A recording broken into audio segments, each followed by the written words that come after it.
Pemirsa, pimpinan wilayah Ikatan Pelajar Muhammadiyah dan Dewan Pimpinan Daerah Ikatan Mahasiswa Muhammadiyah Kalimantan Selatan sukses menggelar refleksi akhir tahun yang dikemas dalam talkshow bertajuk Membangun Gerakan Multifaith untuk Keadilan Iklim.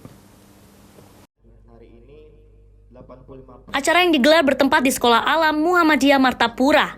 Kegiatan tersebut turut dihadiri oleh puluhan pelajar dan juga mahasiswa. Kegiatan yang disupport oleh Green Faith Indonesia ini berjalan dengan sangat antusias. Talk show menghadirkan beberapa narasumber, yaitu Hening Parlan dari Green Faith, David Effendi dari Kader Hijau Muhammadiyah, Zulfa Fikra mewakili Ketua Zulfa Fikra mewakili Ketua MLH Kalimantan Selatan, dan Parit Ridwan dari Eknas Walhi.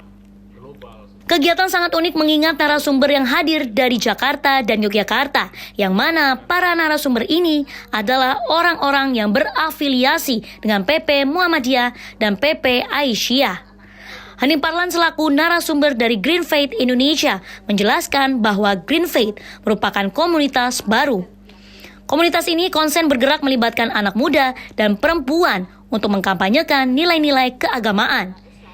Dirinya menuturkan dari riset sebesar 82% anak muda Indonesia cukup melek terhadap perubahan iklim. Kata perempuan yang juga Ketua Divisi Lingkungan LLH PB Pimpinan Pusat Aisyah ini bahwa ada 85% anak muda khawatir terhadap masa depan Indonesia yang bersinggungan. Hening mengatakan diperlukannya gerakan lingkungan pada sektor lintas agama karena di seluruh dunia umat manusia yang beragama ada sebanyak 85%. Hal itu menurutnya menjadi satu potensi besar untuk mengkampanyekan isu yang berkaitan dengan lingkungan hidup. Ya, yang tadi dilakukan, apa yang dilakukan, saya pengen teman-teman membangun dari yang local wisdom ya, kearifan lokal.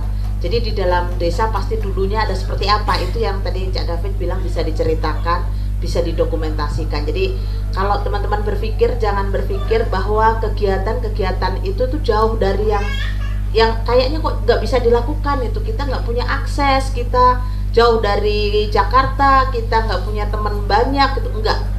Teman-teman sebenarnya bisa melakukan semua hal dari yang ada di sekitar kita. Tadi yang pertama dari wisdom lokal, kearifan lokal, dan yang kedua adalah membangun interconnection kalau dalam bahasa kami di dalam kampanye, yaitu menjalin komunikasi satu dengan yang lain. Jadi kalau ini anak-anak muda bisa dibangun aliansi anak-anak muda dengan yang lain, tapi juga bukan hanya dengan anak muda, dengan orang tua, dengan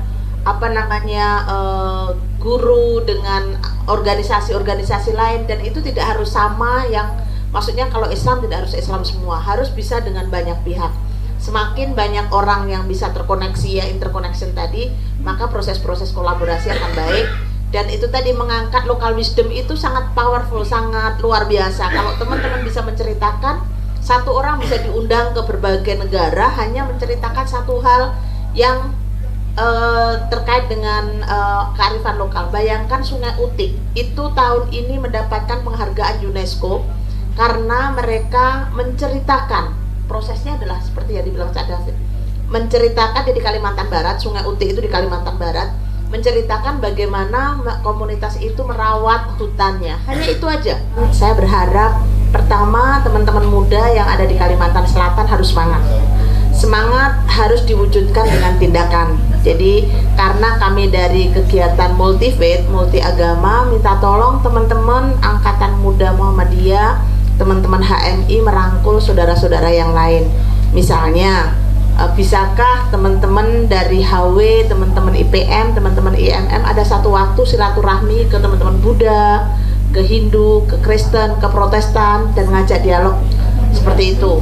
Pak Ketua, Mas Ketua HMI bisa mengundang teman-teman muda yang berbagai lintas agama untuk mengadakan acara-acara yang serupa ini.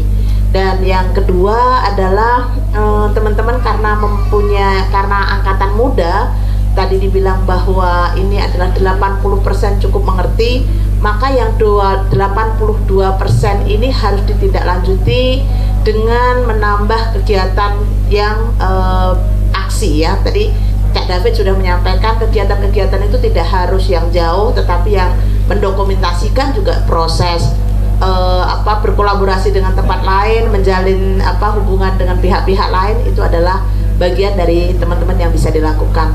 Semangat untuk teman-teman muda semuanya dan terus menjaga Kalimantan Selatan terhadap dampak perubahan iklim. Di Muhammadiyah untuk Dalam kesempatan ini, beberapa pelajar mengungkapkan kesaksiannya akan hidup berdekatan dengan sumber daya alam yang mana memiliki efek berbagai bencana dan krisis pangan. Dampak kesehatan sering disampaikan masyarakat sekitar lokasi tambang batu bara dengan gejala pernafasan dan gangguan pada kesehatan kulit. Usai acara, para narasumber diberi cindera mata oleh panitia, dilanjut dengan foto bersama. Iwan Abdul Ghani memberitakan dari Kalimantan Selatan.